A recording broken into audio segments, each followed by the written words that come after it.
Welcome back to the ShaloTek podcast, where we're trying to go again.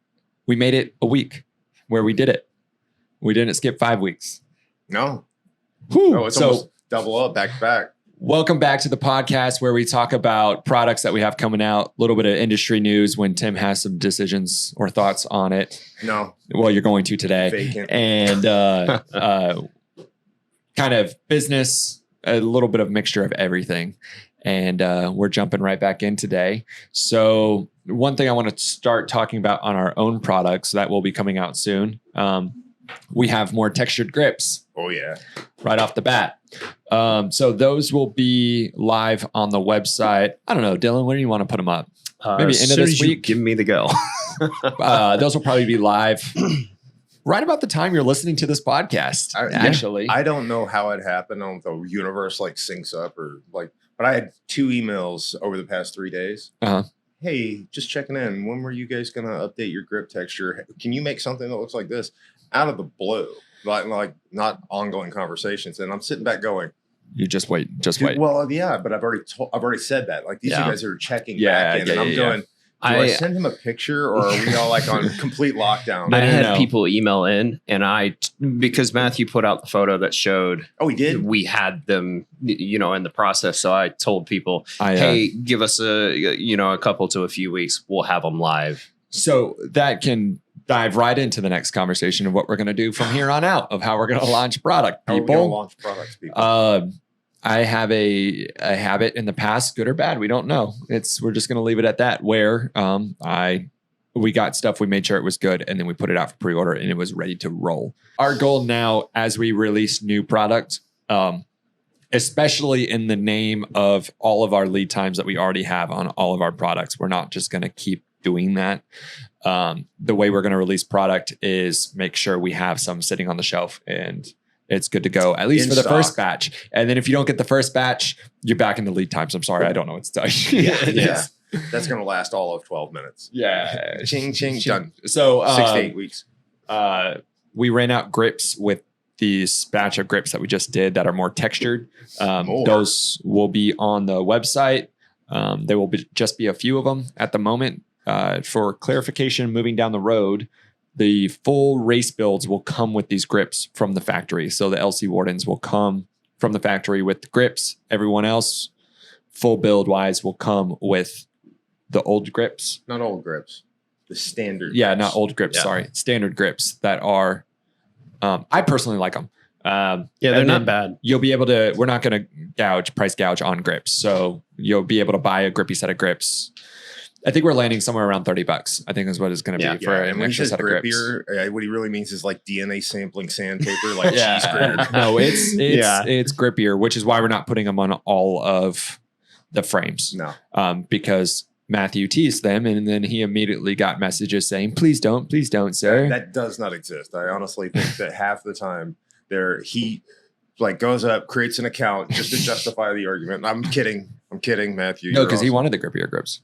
There's no 2 ways around it. Grippier grips are going to sell grippier grips. I like the OG grips over the grippier grips. Oh, no. I don't.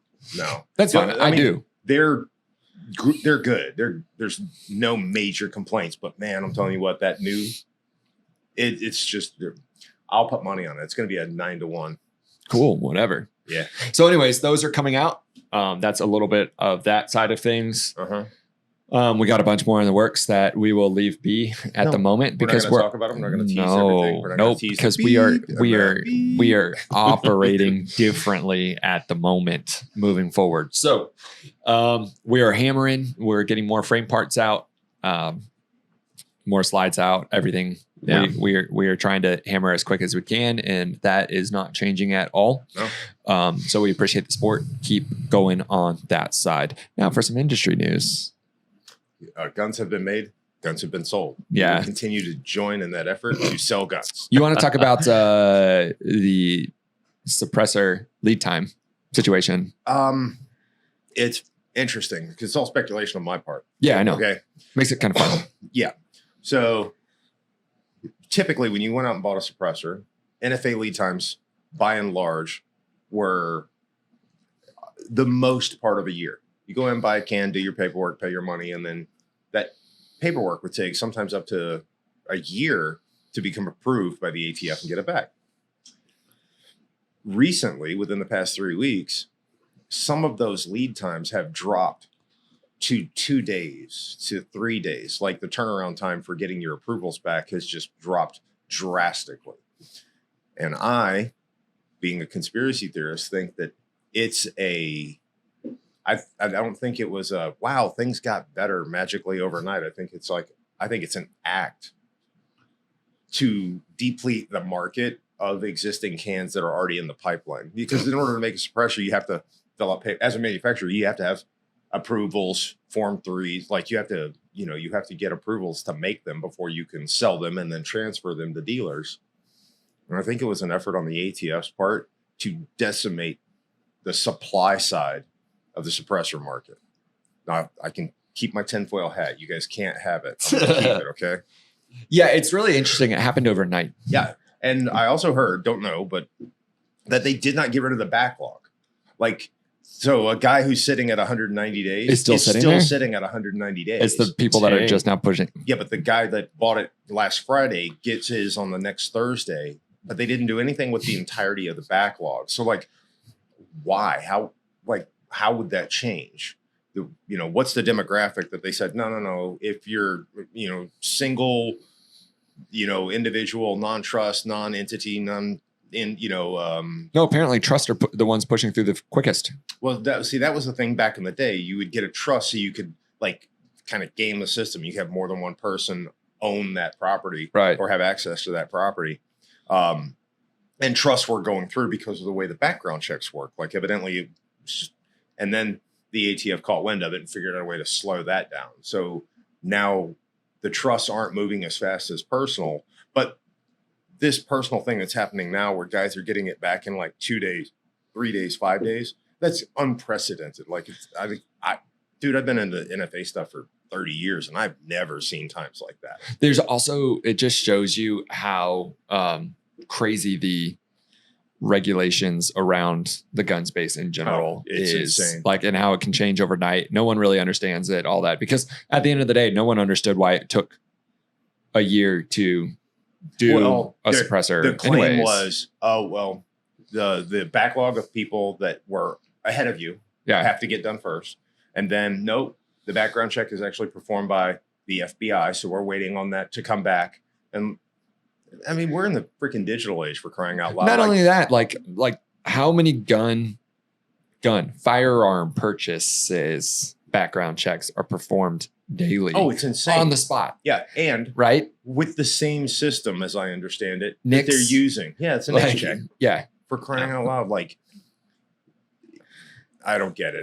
No one gets it. And then the fact that like, I think that's deliberate. Yeah. And that is exactly my point. The idea of being able to get a can in 5 days, that's deliberate. I just don't understand what the point was. My speculation is it seriously depleted the supply side, and now there's no cans out there to buy. Right.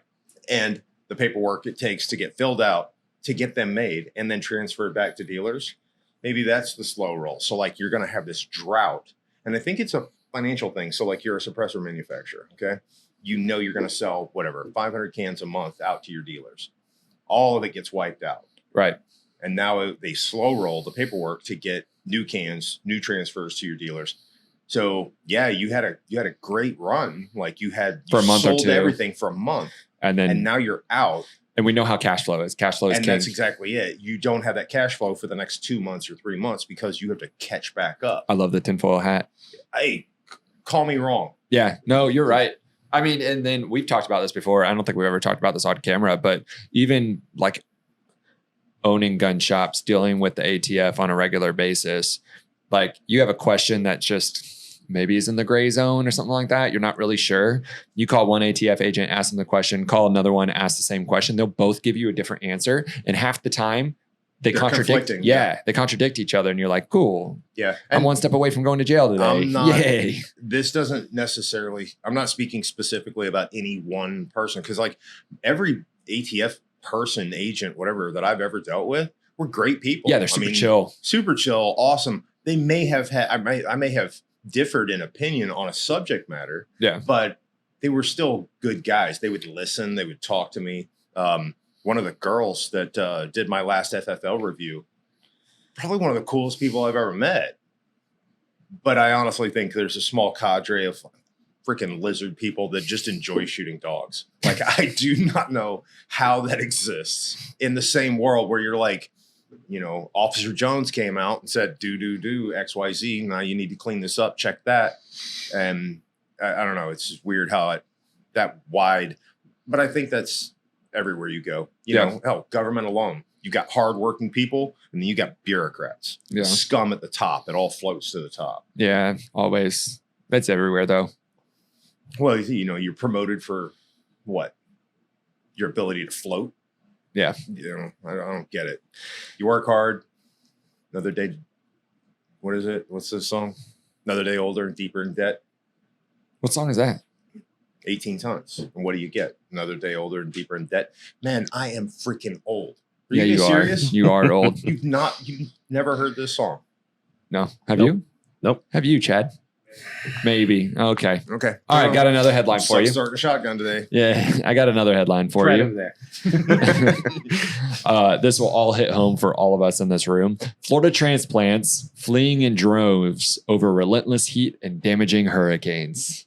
Okay. So for reference, every one of us in this room. Yeah, we're Florida boys. We're Florida boys at the end of the day, transplanted to Georgia. And we're loving it here. Don't get me wrong. Dude, I went back to the home state to pick up stuff for the move, like trying to finalize it. Got all my big stuff. Got kayaks, got all the whatnot. I'm there one night, sitting out on the back porch, and I'm like, how? I'm donating more blood to damn mosquitoes in that one night. It was unbelievable. Gosh. I was like, F this. I'm done. Let's go. Get back inside. So I'll read the article a little bit to you. It says, the grass is apparently not greener in Florida. Thousands of Florida transplants who moved to the Sunshine State during the pandemic are packing up to move elsewhere, complaining of the relentless heat, damaging hurricanes, and dangerous wildlife. See, I don't buy that for a second, and I'll tell you why. I think that's a headline, like rage bait kind of thing. Our hometown, we're kind of where we come from. Yeah. Granted, the pandemic kind of like screwed everything up, like why people moved, how fast they moved there. We were back there, dude, and sitting at red lights that were not traffic jams when we left just a year ago. And now you're sitting there for like in a 1 mile long. Yeah, forget that crap. Yeah. My wife, she used to work a government position in the health department and had access to the immigration data and how many people were moving in. I want to say it was something like over the course of 12 months, directly after, I think it was 21 or 22, 350,000 people moved to that county. Alone. 350,000, which is like a third of the population on top of what was, pre-existing. And they're not dying fast enough.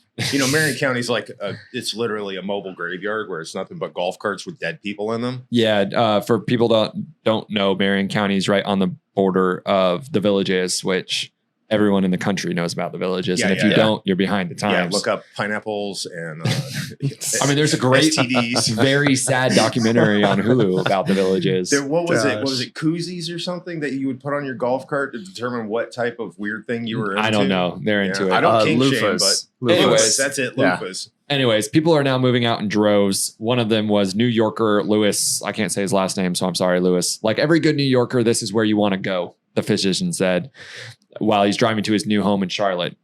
This ties into our business, so just bear with me. Okay. It's a complete fallacy. He said his wife bought a home in West Palm Beach area where they decided to pursue a more relaxing, affordable life. It's West Palm Beach. You are, as a doctor, you're still broke in West Palm Beach. Yeah, no billionaires live there, not you. Okay.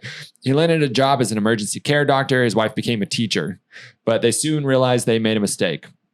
I had a good salary, but we were barely making ends meet. Anyone could have told you that in Florida. We had zero quality of life. The doc said the commute was a nightmare. The cost of their homeowners association fees had doubled, and he felt unsafe after the state passed a law allowing people to carry guns without a license. Oh, yeah. And this is how this ties in. Everyone is walking around with guns there, he told NBC News. I consider myself a conservative guy, but if you want to carry a gun, you should be licensed. There should be some sort of process. I had to get to that point. That point right there.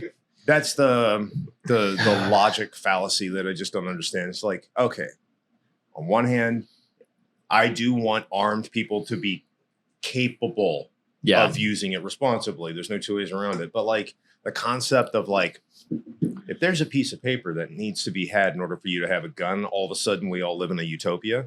Criminals still do criminal shit. Yeah, They're not going to carry a damn light. Oh, hey, no. Wait. I'm robbing this bank legitimately. Yeah, I have a licensed handgun. I think we could just become licensed criminals. Like we should create a license. Don't give for me criminals ideas, man. Like, don't give would you like ideas. To go through a 72-hour class on how to be the best criminal, and at the end you'll have a certification and a license that already exists minus the paperwork. Okay, first things first. Get popped for anything. And when you do time in Gen Pop, that's where you actually get your skill set. Okay. You're in with the criminals and like you're over there. Those are the pedos. Those are the B&E guys. Over here's your strong arm and whatever. And you pick the courses that you want to go to. Who you hanging out with? That's what you're going to learn. So yeah, I love that. And then I love people that go like, I'm conservative, but and I'm like, no, you're not. No, you're not. No, you're not. I'm conservative. I want machine guns to be sold over the counter at Tractor Supply. Like they used to be. Like exactly. What's that one scene? Gosh. Oh, you know the recent, I'm going to say recent, it's probably a year or two old, Bonnie and Clyde movie where they didn't really follow Bonnie and Clyde. They followed the two guys that chased after Bonnie and Clyde. Oh, yes. Yeah. Remember when he walked? Kevin Costner and whatnot. Yeah. He walked into the gun store, that like really famous scene. He's like, well, what about this one? What about this one? And they're like pulling them out. And the gun store was like, well, which one do you want? He said, all of them. Mm-hmm. And that's what it was. It was just, and you have the little kid like walking out to the car with all these guns. He's like, here you go, sir. Having been in the gunsmithing, the gun sphere, whatever, for like, as long as I have, I've collected so many books and catalogs. One, so I can identify like rare parts, like you'll get a sight in that's supposed to fit to something. Man, you just don't find a book that shows you, oh no, that's the, that's the blah, blah, blah. So I've got all these old catalogs so that I can go back and figure out, oh, that's what this is. And it fits that gun and it's worth this amount of money, or it's rare, or these parts fit that, whatever. It's heartbreaking to open these catalogs up and you're looking through it and you're like, I could have gotten a Thompson for $12 mailed to my house. Like, what the? No, the numbers are wrong, but there's so many. I mean, heck, even in the 80s, before 86, there was, you get like the Shotgun News or whatever. You'd open it up and they'd be like, do you want an HK, G3, blah, blah, blah, whatever. Yeah, it's $89 or at your local 10s. Sears. Yeah, you could literally have them mailed. I think mailed to your house stopped after 68, but you could still get your machine guns before May in 86. Just done, and they were dirt cheap. If everybody talks about, hey, you're a time traveler, what do? You go back, you buy Apple stock. You go buy a bunch of guns. Dude, I'm going back and I'm buying semi-loads full of Mac 10s. Yeah. Those things are $8,000 a pop right now. All pre-banned. Yep. All pre-banned. Buy them all. Literally truckloads of pre-banned. Mm-hmm. Enough for the government to go, what is this guy about to do? I'm going to arm a small country south of the border. No, you can just arm this country because they're pre-bans. Well, and mad props to PSA. I love their business model where they're like, no, we're going to put a gun in everybody's hand. Like that's look at the dagger, dude, in their ARs. The Jackal, I guess, is pretty dope. I think that thing runs pretty well from all the reviews that I'm seeing. And they just put out a new crank. Oh man, chubbed up crank. AK short. Think Osama. PSA. I haven't seen that yet. Crank. Yeah, and they've actually got it. They're planning to. Okay. Yeah. AK-74 short. Yep. Mm-hmm. They have it in 223. They're going to release it. I've heard 300 blackout 7.62x39. Like that's kind of been one of my. It's not a great gun. It's not awesome. Doesn't do, but it's.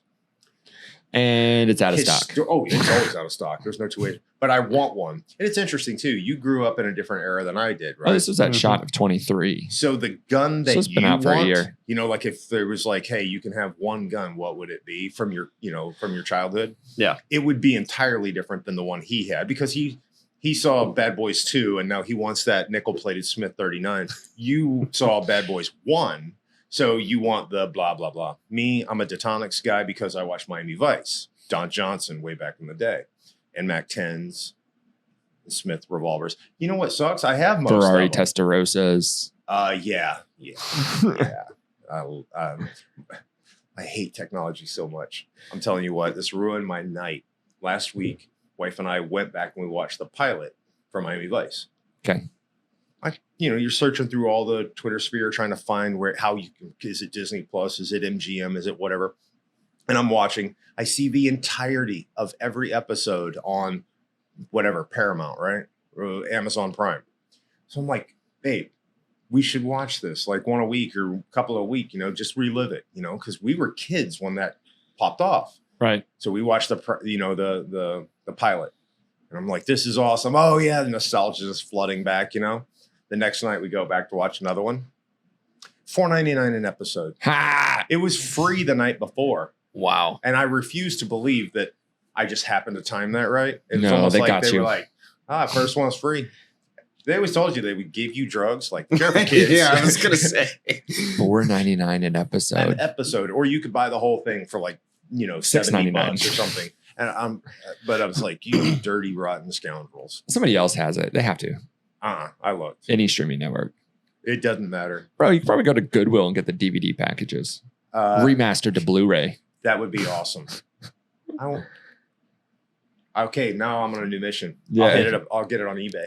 Oh, for $4.99. Yeah, exactly. Exactly. For the whole Speaking of thing. eBay, the gun stands that we put out. Shout out to that guy. Yeah, an industrious little fellow has taken a free STL print for our gun stands and monetized it. He's printing them and selling them on eBay. Yeah. Got our name on the back as well. Which, by the way, don't remove. Right? I'm not going to say you have our blessings, but Yeah. don't take that off. Please. We put it out there for the world. Be nice about it. Yeah. Where you can find all of the normal STL file locating, like the internet destinations. I don't know what you call them, websites where you I can don't find know. STL downloads. Dylan's down with that. What's a maker's? Thingiverse, Yeah. Thingiverse. Yeah. I'm sure it's available on all of those. So if you want one, go print your own. Or if you want to support that industrious young man, go buy one on eBay. For $13.99. $13.99 plus shipping. Okay, before we wrap up, are there Are any we done? I thought we were doing another phone thing. phone thing? Yeah, where you open the phone and come up with some rando stuff to talk about, and because we were on a roll there. That was pretty good, actually. That wasn't rando. I had planned those ones. Did you? Yeah, Dylan came in. He's like, I don't have a plan this morning. I was like, I got you. Yeah. Mad props, dude. I know. Okay, so It's only taken 1 year. section of the podcast that we're going to dive into is Technical Tuesday, but it's Wednesday. Any tech questions that you have been seeing come in, either warranty issues or questions off of customer service or whatever that we should just, spend a couple minutes talking about? I've got one. Go. Okay. We only need one. We'll just hit one every podcast.